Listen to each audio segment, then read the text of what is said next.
Monaco, the race that exudes the expensive, glamorous, tax-dodging nature of Formula 1, would be back for round 7 of the 2022 season. In recent years, though, the race has felt more like a parade, but maybe not this year, as Sky Sports keep pushing the fact that there are thunderstorms due on Sunday. Like we've never fallen for that one before. Hey there guys, I'm Will and welcome to FP1 and the Comedy Review, the series that like 99% of Monaco residents doesn't pay its taxes. Because I don't own enough for that, just to be clear. Anyway, the jewel in F1's slowly rusting crown was back this weekend, and if rumours are to be believed, could be the last time we see it as well.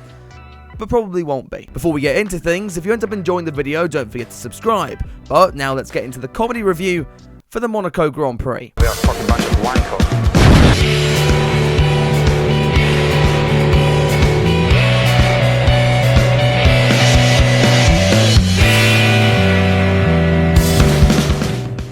There weren't many major news stories doing the rounds this week. That said, Bernie Ecclestone did at least remind everyone he wasn't dead yet by getting arrested for carrying a gun through a Brazilian airport. We also had reports circulating this week about Daniel Ricciardo's future at McLaren.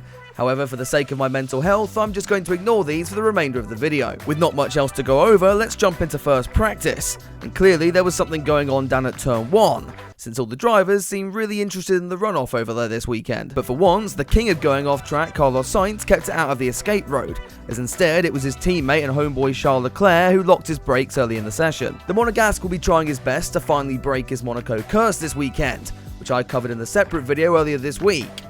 There's nothing more there, that's just a blatant plug. Regardless, it wouldn't stop him topping the times come the end of the session, with the Scuderia the early pace sitters in the Principality. On the opposite end of the timesheets, Mick Schumacher appeared to be struggling in his Haas, even as he tried to emulate his father by stopping at the final corner. This led to one of many strange stewarding decisions over the weekend, as despite the Haas blocking the pit lane entry, they opted to throw the red flag, telling drivers to come in anyway. While this should probably come as no surprise by this point, there were at least no stupid decisions in FP2, as Leclerc continued to set the pace, and Lewis Hamilton practiced the Nico Rosberg line for qualifying. Ricciardo did his future at McLaren no favours when he lost it going through the swimming pool, and after that I just hope his car's okay. While we're on the subject of talking about British teams, it's time for Aston Watch.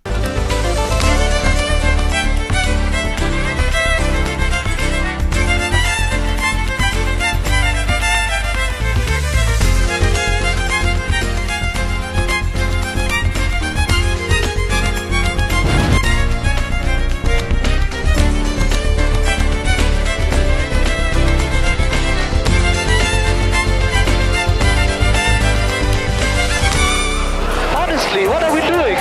Racing or ping pong? The salt was still in the air in Monaco, with Aston's new totally original upgrade still peeving off Red Bull a bit. If I'm honest though, I still don't get why they're complaining, as despite looking like the RB18, the Green Bull is still a heap load of dog shit. In free practice, the drivers were clearly pushing the limits, Sebastian Vettel adding a shade of brown to his car's livery as he went through the swimming pool section. This made Lance Stroll very jealous, so he had a go at a star move himself in FP3. Which went well. The blow with the barrier almost took the Canadian out of qualifying. Not that it would have mattered, as he still finished only 18th. Vettel at least was looking a little better, staying around the fringes of the top 10 during practice, and shocking everyone, including himself, when he put the green box into 9th for the Grand Prix on Sunday. We might as well then talk about the rest of quali, and having been relatively quiet during FP2 and FP3, the stewards woke up from their nap in time to throw a red flag for literally no reason whatsoever in Q1.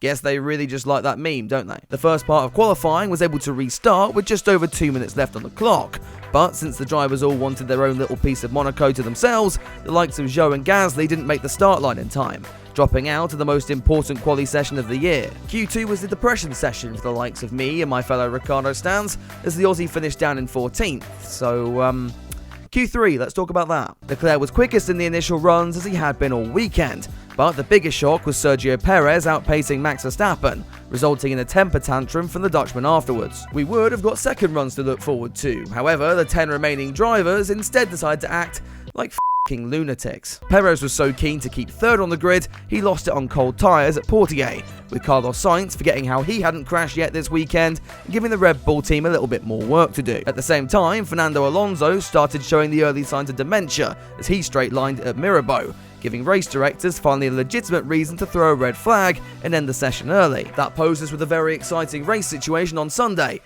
provided we got rain, of course. So let's jump straight into the action. Right, so as you can probably tell, that was all filmed before the race, before the new race directors looked at 2021 and thought, yeah, you know what my favourite race?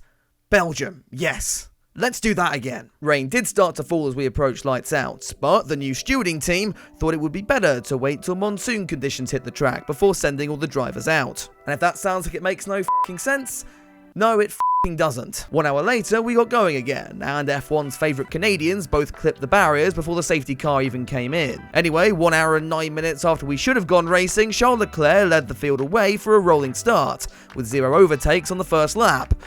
Not that that's much of a surprise. A few cars, including AlphaTauri's Pierre Gasly, pitted early onto the intermediate tyres, the Frenchman making those still on wets look like F2 drivers as he cut his way through the pack. And as McLaren forgot about Daniel Ricciardo again, the big talk was whether to stay out on wets and pit straight to dries, or do a two-stop with the intermediate tyres in the middle. Red Bull would play this to perfection, getting Perez ahead of the Ferraris and into the race lead, while the Scuderia screwed Leclerc once again, pushing him back into fourth. The conditions weren't really ready for dry tyres though, shown by Carlos Sainz as he shit himself on the main straight, and then by Mick Schumacher as his hash shit out its gearbox as he binned it into the swimming pool. You all know what it's time for.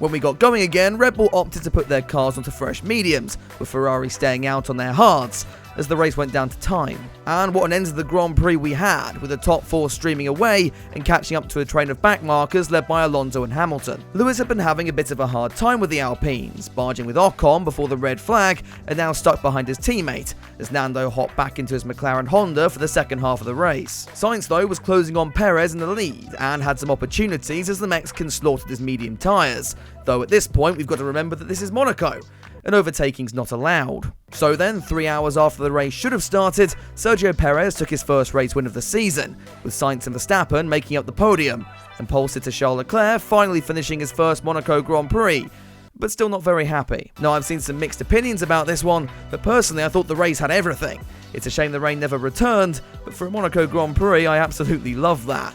Just hoping now it will not be the last time we race around the Principality. Could Perez now catapult himself into the World Championship fight? Probably not, but it's a nice thought, isn't it? Anyway, if you enjoyed the comedy review, be sure to drop the video a like and subscribe to the channel, as all that really helps me out. You can also check out my other socials using the links in the description and the pinned comment. Finally, a big thank you to all the patrons that support what I do, and I will see you guys in the next one.